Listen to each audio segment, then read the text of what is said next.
plusieurs reprises le gouvernement éthiopien pour son offensive.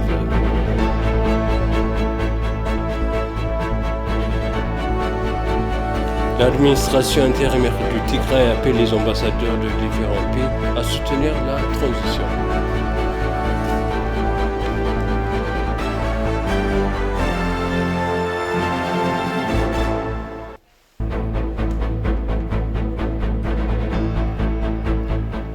Bienvenue chers téléspectateurs sur ABC, c'est moi Zalal Mourkana avec le journal.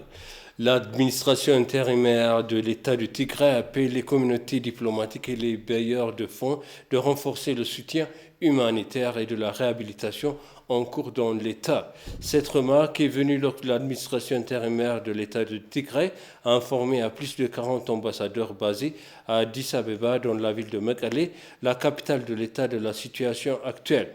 Le PDG de l'administration intérimaire de Tigray, Moulou Naga, a informé les ambassadeurs des différents pays des efforts de secours et de réhabilitation en cours dans l'État ainsi que des institutions de consolidation de la paix. En conséquence, il a été révélé que l'État de Tigray a construit des institutions de paix à tous les niveaux de Kabalé, qui est l'unité administrative de la plus basse au plus élevé. Dr Moula a profité de l'occasion pour appeler les ambassadeurs et les communautés de donateurs internationaux à aider à renforcer les soutiens aux opérations humanitaires et de secours. L'ambassadeur qui ont posé diverses questions pour obtenir des éclaircissements se sont engagés à soutenir l'Éthiopie dans ses efforts pour fournir des secours et une aide humanitaire.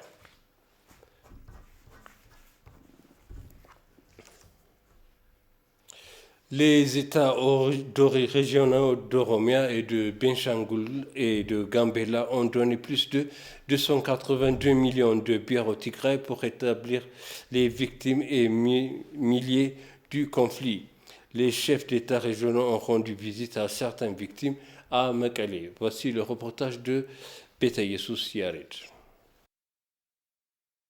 Il convient de rappeler que le gouvernement fédéral a récemment annoncé la distribution d'aide humanitaire à plus de 3,8 millions de personnes dans la région. Dans le cadre de cette initiative, les États régionaux d'Oromia, de Benshangul et de Gambela ont fait don de plus de 280 millions de beurre à Tigray pour réhabiliter les victimes. En conséquence, la région d'Oromia a soutenu 200 millions de beurre en espèces et 50 millions de beurre en nature et la région de Benshangul-Gumuz a fait un don de 15 millions de beurre. Les chefs de ces États régionaux ont appelé à des efforts de coopération pour réhabiliter les victimes.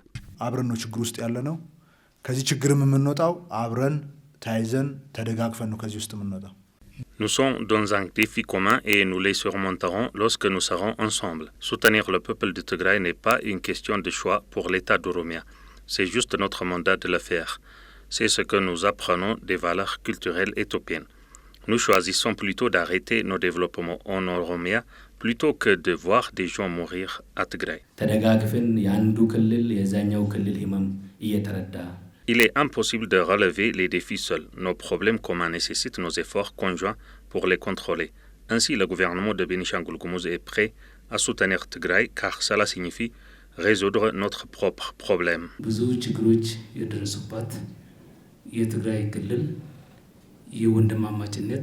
Cela fait partie de la campagne nationale de soutien à Tigray, dont l'activité socio-économique a été gravement endommagée. Nous, les 3 États régionaux, avons organisé ce soutien pour montrer notre solidarité avec les habitants de Tigray. Le PDG de l'administration intérimaire de l'État du Tigray, Moulou Naga, pour sa part, appelé à intensifier les efforts pour réhabiliter les victimes dans l'État.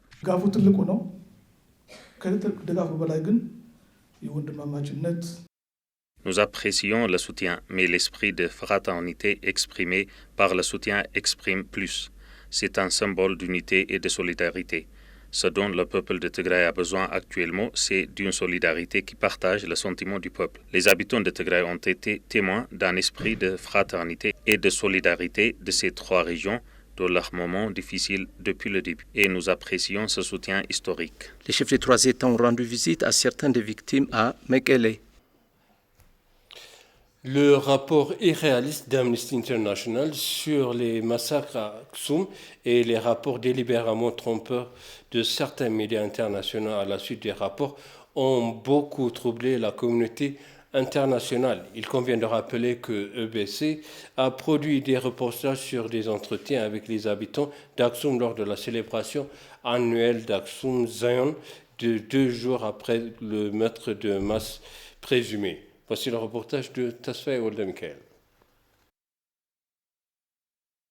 Après l'occupation de la ville par les forces de défense nationale, les activités socio-économiques sont progressivement revenues à la normale. Après plusieurs semaines, les TPLF et des médias internationaux ont rapporté des massacres d'environ 800 personnes dans la ville d'Aksum, 2 jours avant le festival annuel d'Aksum Sion. Cependant, une équipe de journalistes de ETV s'est rendue dans la ville 2 jours plus tôt pour rapporter l'un des grands événements religieux en Éthiopie, la commémoration des habitants de Sainte-Marie Sion d'Aksum avait ceci à dire sur la situation de paix dans la ville. C'est une célébration pacifique, mais il n'y a pas autant de monde qu'avant. En effet, la route a été bloquée en raison du conflit dans la région de Tigray. Cependant, les vacances sont très bonnes. Ce que nous voulons désormais, c'est un gouvernement qui nous gouverne de manière démocratique et pacifique.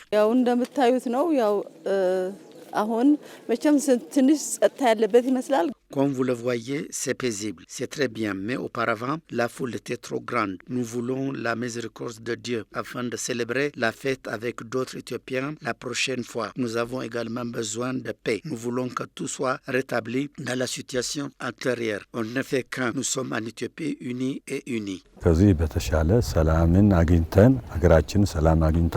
Nous prévoyons que la prochaine célébration sera aussi extraordinaire que d'habitude. Nous le célébrerons avec une grande joie alors que la nation deviendra complètement passive. Dieu est notre espoir.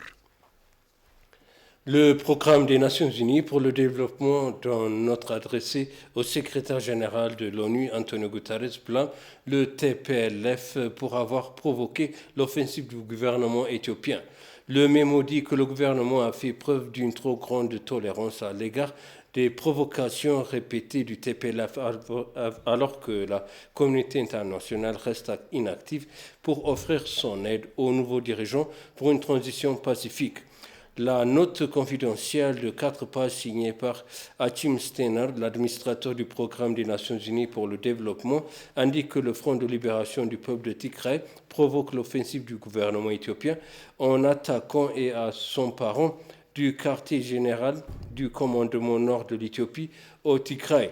La note intitulée « Mission en Éthiopie, focus sur le Tigray » résume une mission de cadrage en Éthiopie d'Aouna Xernokonai, directrice du bureau régional du PNUD pour l'Afrique, qui a tenu des réunions avec Dr Abiy et la présidente éthiopienne Sahle-Work Zewde. Cela donne à penser que le leadership éthiopien est ouvert à un rôle plus large de l'ONU.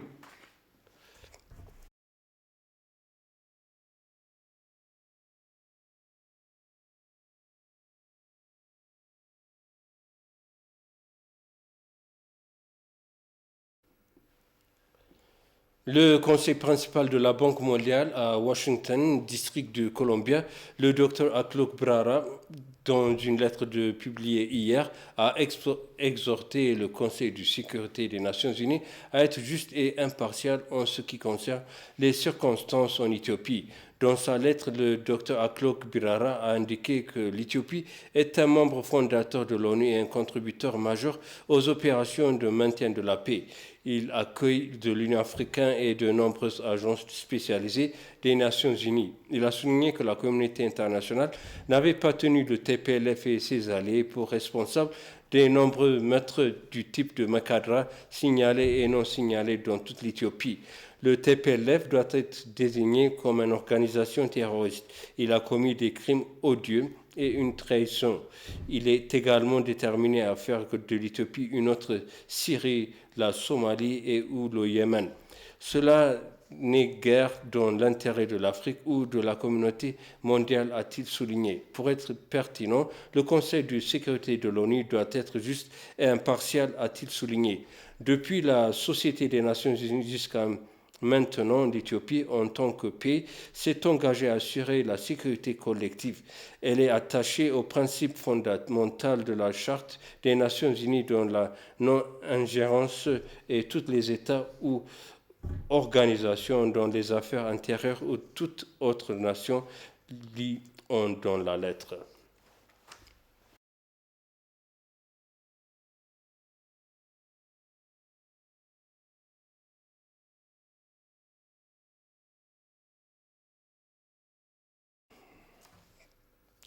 Les Éthiopiens organisent des manifestations à Washington, D.C. et à New York et demain sous le thème « Unité pour l'Éthiopie ». Les manifestations visent à démystifier les fausses propagandes répandues par des individus payés par le TPLF et des médias qui peuvent tenir l'image de l'Éthiopie et porter atteinte à sa souveraineté. Les coordinateurs ont noté que les groupes et les médias diffusaient des fausses informations ignorant les activités en cours de reconstruction de Tigray et apportant une aide humanitaire pour le gouvernement, la diaspora et diverses organisations caritatives. Ils ont souligné que cet acte, non seulement ternissant l'image de l'Éthiopie, mais était considéré comme une atteinte à la souveraineté du pays. Ainsi, des manifestations sont organisées à Washington, D.C. et à New York pour condamner la désinformation répandue sur l'Éthiopie à travers les médias internationaux. Divers messages sont et seront véhiculés lors des rassemblements qui devraient attirer un grand nombre d'Éthiopiens dans la région de Washington, D.C., selon le coordinateur de la manifestation. Avant la récente réunion de l'ONU sur la sécurité à New York, les Éthiopiens vont protester contre l'ingérence des puissances étrangères dans les affaires intérieures de l'Éthiopie.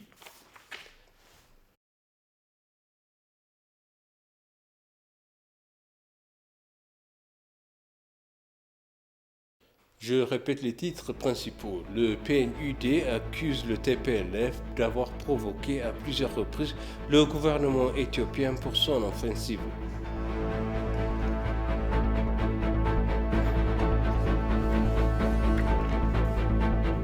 L'administration intérimaire du Tigray appelle les ambassadeurs de différents pays à soutenir la transition.